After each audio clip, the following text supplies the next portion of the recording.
ನೀವೇ ಅನಲೈಸ್ ಮಾಡ್ಕೊಳ್ಳಿ ಮನಸ್ಸಲ್ಲಿ. ಎಲ್ಲ ಹುಡುಗರು ಕ್ರಿಯೇಟಿವ್ ಆಗಿ ಪ್ರೊಫೆಷನ್ ಏನೋ ಜರ್ನಲಿಸಮ್ ಮಾಡಬೇಕು ಅಂತಾನೆ ಬಂದಿರ್ತೀರಾ. ಎಲ್ಲರಿಗೂ ಒಳ್ಳೆ ಪಾಡಿರುತ್ತೆ, ಎಲ್ರಿಗೂ ಕ್ರಿಯೇಟಿವಿಟಿ ಇರುತ್ತೆ. ಇನ್ ಕೆಲವರು ರೈಟರ್ಗಳಿರ್ತಾರೆ, ತುಂಬಾ ಚೆನ್ನಾಗಿ ಕ್ರಿಯೇಟ್ ಮಾಡುವಂತ ಸ್ಟೋರಿಗಳು ಬರೀತೀರಾ.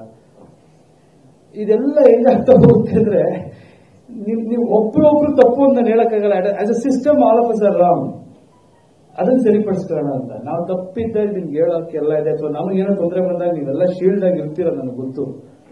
ಅಟ್ ದ ಸೇಮ್ ಟೈಮ್ ಇದರದ ಇಂಪ್ಯಾಕ್ಟ್ ಏನಾಗುತ್ತೆ, ರಿಪರ್ಕಷನ್ ಏನು, ಯಾರೋ ಒಬ್ಬ ಹುಡುಗ ಒಬ್ಬ ಫ್ಯಾನು ಇನ್ನೊಬ್ಬ ಬಗ್ಗೆ ಕೆಟ್ಟದಾಗಿ ಮಾತಾಡಿದಾಗ ನಾನು ನೋಡ್ಕೊಂಡು ಸುಮ್ಮನಿದ್ರೆ ನಾನೊಬ್ಬ ಮನುಷ್ಯನೆಲ್ಲ ಬೇಡ. ನೀವೇ ಹೇಳಿ ಇದನ್ನ, ನನಗಿಲ್ಲ ಅಂದ್ರೆ ಈ ತರದ್ದು ಇದು ನಿಲ್ಲಿಸ್ಬಿಡಿ. ಹಂಗೇನ ಹಣೆ ಬರೋದಿತ್ತು ಅಂದ್ರೆ ನೋಡ್ಕೊಳ್ಳೋಣ ಬಿಡಿ, ತಲೆ ಕೆಡ್ಸ್ಕೊಬಿಡಿ.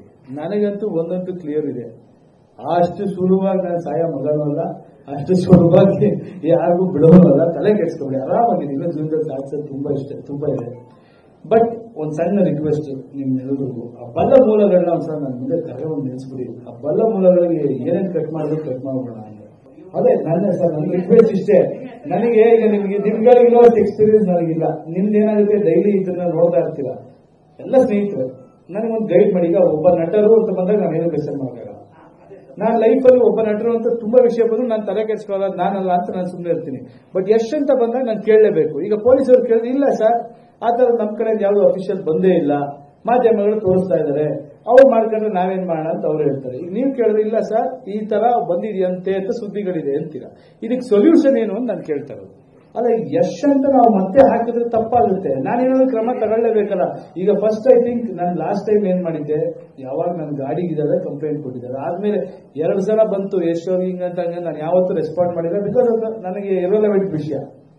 ನಾನು ಒಬ್ಬ ಸಮಾಜದ ಜವಾಬ್ದಾರಿಯುತ ವ್ಯಕ್ತಿಯಾಗಿ ನಾನು ಈ ತರದೊಂದು ಘಟನೆ ನಡೆದಿದೆ ಅನ್ನೋದನ್ನ ಪೊಲೀಸರ ಮುಂದೆ ತರಬೇಕಾದ ನನ್ನ ಕರ್ತವ್ಯ, ಅದನ್ನು ತೋರಿಸಿದ್ದೀನಿ. ಅದಾದ್ಮೇಲೆ ಏನೇನಾಗುತ್ತೆ ಅದು ನನ್ನ ಕರ್ತವ್ಯ ಅಲ್ಲ, ಪೊಲೀಸ್ನವ್ರ ಕರ್ತವ್ಯ. ಅವ್ರಿಗೆ ಒಂದಷ್ಟು ದಿನ ಗಂಧನ ಕೊಟ್ಟಿದ್ರು ಬಿಗಿನಿಂಗ್ ಎಲ್ಲ, ಅದಾದ್ಮೇಲೆ ಇಲ್ಲ. ಸೊ ಇಟ್ ಮೀನ್ಸ್ ಪೊಲೀಸರಿಗೆ ಗೊತ್ತಾಗಿದೆ ಅದೇನು ಇಲ್ಲ ಅಂತ ಅವ್ರು ಇರಬಹುದು, ಅಥವಾ ಅವ್ರ ಇಂಟೆಲಿಜೆನ್ಸ್ ಏನಿರುತ್ತೋ ಹಂಗೇನಿದ್ರೆ ನನಗೆ ಅವ್ರು ಹೇಳ್ಬೇಕಾದ ಕರ್ತವ್ಯ ಅವ್ರಿಗಿಲ್ಲ ಅಂದ್ರೆ ಇದು ಅವ್ರ ಫೇಲ್ಯೂರ್ ಆಗುತ್ತೆ. ಬಟ್ ಯಶ್ ಅವರ ಹತ್ಯೆ ಅಂತ ತೋರಿಸ್ತಾ ಇದ್ರೆ ಹತ್ಯೆ ಯತ್ನ ಅಂತ ಏನ್ ಮಾಡ್ಬೇಕು? ಸುಮ್ನೆ ಕೂತ್ಕೋಬೇಕಾ? ಸುಮ್ನೆ ಕೂತ್ರು ತಪ್ಪು. ನಂಗೆ ಗೊತ್ತು. ನಾನು ನಿಮ್ಗೆ ಏನ್ ಹೇಳ್ತಾ ಇದ್ದೀನಿ, ಒಬ್ಬ ಕಂಪ್ಲೇಂಟ್ ಕೊಟ್ಟಾಗ ಸಮಾಜದವರು ಈ ತರದ್ದು ಇದೆ ಸರ್, ಹಿಂಗಾಗಿದೆ, ಒಂದ್ ಕಲ್ ಬಿದ್ದಿದೆ ಅಂದ ತಕ್ಷಣ ಅವ್ರ ಇಂಟೆಲಿಜೆನ್ಸ್ ಅವ್ರಿಗೆ ಸೇಫ್ಟಿಗೆ, ಯಾಕಂದ್ರೆ ನಾಳೆ ಏನೋ ಎಷ್ಟೋರಿಗೆ ನಾನು ಸಣ್ಣ ಇದಾದ್ರೂ ಅವ್ರಿಗೆ ಪ್ರಾಬ್ಲಮ್ ಆಗುತ್ತೆ ಅನ್ನೋದ್ರಲ್ಲಿ ಕೊಟ್ಟಿರ್ಬೋದು. ಬಟ್ ನನಗೆ ಹೇಳಿಲ್ಲ ಸತ್ಯವಾಗ್ಲೂ ಅವರು ಆ ಕಾಲಕ್ಕೆ ನಿಮ್ಗೆ ಏನೋ ಥ್ರೆಟ್ ಇದೆ ಸರ್, ನಿಮ್ ಜೊತೆ ಗನ್ಮ್ಯಾನ್ ಇಟ್ಕೊಳ್ಳಿ ಅಂತ ಹೇಳಿಲ್ಲ.